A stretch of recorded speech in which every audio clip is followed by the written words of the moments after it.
kalau quiet quittingnya itu ngacunya ke waktu, maksudnya kayak nggak mau kerja di luar jam gitu-gitu, ya emang harus ada batasnya gitu ya, dan sekali. Itu kita sepakat. Jadi memang waktu itu harus kita atur. Betul. Bukan soal waktunya sih, tapi mungkin lebih.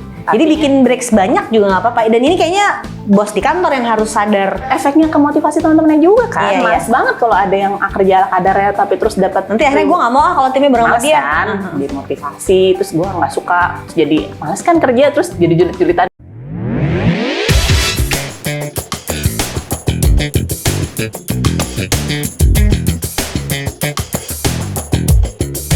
Financial Clinic by QM Financial. Finance should be practical. Selamat datang di Financial Clinic Podcast. Ini dia podcast yang ajak kamu belajar segala tentang finansial, nggak pakai ribet. Tapi julid? Nggak. Tapi pakai julid. Saya Emiralda, bareng sama Saya Ligwina Ananto. Ini topiknya bikin aku julid nih. Maunya apa? Aku juga tadi. Jadi apa kita nih? mau Judulnya susah. Dari tadi gue ngomel-ngomel nih judulnya apa? Kita mau ngomongin quiet quitting, Mbak. Kan rame tuh. Apa lagi ini? Emang hobi bikin kenapa sih kalian bikin topik susah banget? Hah? Mau ngerjain gue nih kayak gini. Konon katanya quiet quitting tuh kayak apa ya? Kayak diem-diem mengundurkan diri. Gitu. Jadi kayak kerja ala kadarnya. Nah, ini dia nih tadi yang bikin gue agak-agak julid dikit adalah emang kalau kerja secukupnya kenapa gitu kan ya? Kan kita semua gitu ya.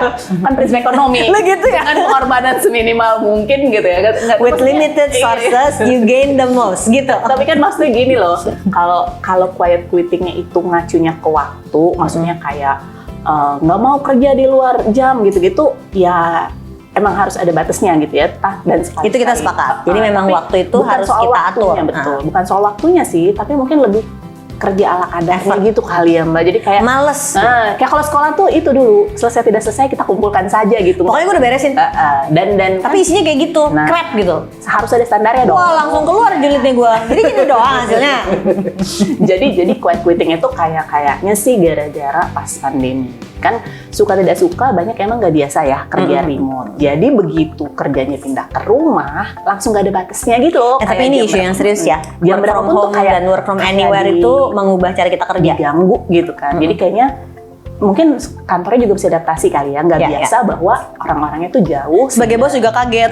Nah itu dia ternyata gue WhatsApp terus. Nah karena ternyata tuh manajemen by WhatsApp pula kacau. Kayak ngerasa ya udahlah dibaca juga kok gitu, kita terkoneksi kok 24 jam di luar jam tidur. Jadi kayaknya tuh itu yang bikin mulai nggak ada batasnya. Terus kan Mbak Wina tahu sendiri ya, kita ini kan belakangan soal kesehatan mental tuh lagi naik ya awareness-nya. Jadi kemudian inilah yang dibilang kayak bikin burn out gitu ya. Terus juga mungkin ini tuh anti klimaks gitu kan. Sebelumnya kan kita heboh ngomongin apa? Hustle culture gitu ya. Wah, semua dikerjain. Satset. Udah kerja kantor, malam-malam masih ada. Gitu. Ya Allah. Banyak tidur side gitu. job. Padahal tidur itu penting kan ya. Gitu. Weekend juga kerja terus. Nah, jadi mungkin ini tuh sebenarnya kan kadang kita kan katanya nggak boleh terlalu ekstrim ya. Mungkin karena ada ekstrim itu yang sibuk hasil. Ini neutralizer-nya. Nah, gitu. Gue agak khawatir sih. Jadi sebenarnya kan zaman kerja di bank tuh kayak kerja 9 to 5 ya. Dan itu clear banget jam 5 benar-benar tutup tuh banking hall. Gue pulang. Ya kalau kerja di pabrik kan gitu. Nah, kerja di pabrik juga kayak begitu. Masalahnya sekarang kan kita manusia yang kerja di depan laptop ya. Jadi nggak ada jam yang bilang kita berhenti kan sebenarnya. Jam 8 kan ya. Dan kantor kita bikin kelas finansialnya jam 8 malam. Selesai jam berapa tadi malam? Jam 10. Abis itu bisa langsung tidur nggak? Enggak. Nah artinya cara kerjanya jadwal mesti diganti dong. Tidur siang dulu. Iya. Kan mesti balance aja kan. Iya. Jadi gue tuh suka minta gitu ke tim, kan ada tim marketing, ada tim sales, ada tim trainer. Gue suka minta gitu, kirimin jadwal lu kerja hari ini, gue mau lihat. Karena gue khawatir gitu kalau dia ngajar jam 8 atau dia jadi host jam 8 pagi dia ikut sama gue untuk ngajar di tempat lain. Jam 8 malam dia ngajar. Ini di antara jam 8 pagi sampai jam 8 malam dia ada breaknya apa enggak? Benar. Jadi kita mesti ngatur kayak kapan breaks yang nggak normal ya. Kan kalau kerja 9 to 5 berarti breaksnya nanti jam makan siang, terus mungkin sore deket-deket maghrib jam 3 gojek kopi. Terus udah jajanan gorengan gitu kan ya. Kalau di kantor zaman dulu kan kayak gitu. Nah sekarang kalau kerjanya jam 8 pagi ada ngajar offline, terus pulang, terus mesti meeting, terus nanti malam masih ada ngajar lagi, maka nentuin jam breaksnya tuh nggak bisa lagi. Iya. Jadi bikin breaks banyak juga nggak apa-apa. Dan ini kayaknya bos di kantor yang harus sadar. Iya. Karena dia yang bisa bikin kebijakan itu. Kalau kata productivity experts gitu, sekarang kan kita nggak manage waktu ya sebenarnya, kita manage energi. Katanya gitu kan, manage energi. Jadi bukan masalah Managing my energy. My energy is low right now, I need sugar. Jadi tidur ya, itu termasuk tidur dulu atau apa misalnya.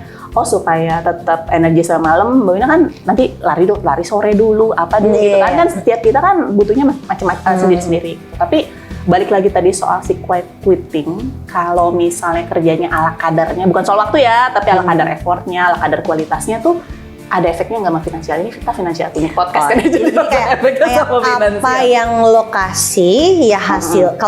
Kalau yang lo kasih itu biasa aja, nanti hasilnya biasa aja. Itu kan kayak sebab akibat, Iya, betul. konsekuensi dari action lo, Yes. hasilnya. Sementara kita tahu maunya kan banyak. Iya, maunya naik gaji tiap tahun, kalau bisa naiknya double digit, dipromosi setiap Maunya tahun, penghasilannya banyak lah gitu maunya ada ya. bonus, tapi Terus. kerjanya ala kadar. Jangan berharap hasilnya ala kadar. Susah kali ya, maksudnya kayak itu kan nggak fair ya, nggak fair sama bosnya, nggak fair sama company, nggak fair sama teman-teman Sama teman-temannya. nggak fair. Ini mungkin gini analoginya, inget gak zaman kuliah kalau lu mau presentasi, terus ada satu dua yang bagian fotokopi tugas, ada satu dua yang ngilang. bagian jilid.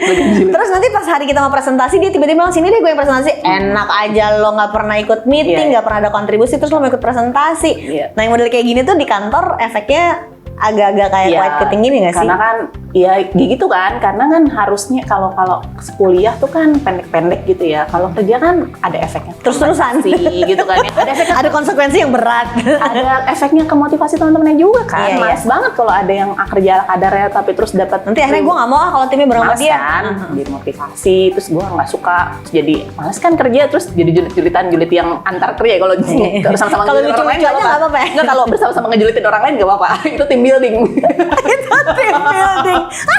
Gue gak nyangka lu punya jokes kayak gini. Ini trainer bocor kayak gini deh. Lalu lu nonton episode yang tentang ngomongin single mom ya, dia serius banget giliran kayak gini aja. Dia bilang julit-julitan adalah team building. Ya Allah. Julitin orang lain, kita teman-teman juga. Sehingga kita kompak. Ya maksudnya jadinya ya gitu tadi kan, gimana kalau maunya banyak tapi mau ngasihnya dikit gitu ya. Jadi artinya ya kalau kemudian ada dampaknya sama finansial ya atau ke promosi dan lain-lain ya gimana dong sebagai bos, gimana? Aku tidak bisa berkomentar terlalu banyak karena aku anak yang sangat demanding sebagai bos ya. Tapi jadi buat teman-teman yang terutama planners yang masih muda-muda dan memang lelah gitu kerja tuh capek, kita mesti kasih pertanyaan pamungkas apa buat mereka? Iya, balik-baliknya kerja secukupnya, finansial cukupnya, siap atau enggak kalau kayak gitu? mau enggak gitu kan ya. Iya, nanti bisa nonton konser dong kalau gitu. Iya kan, iya. Ngomong masih muda lah Mbak.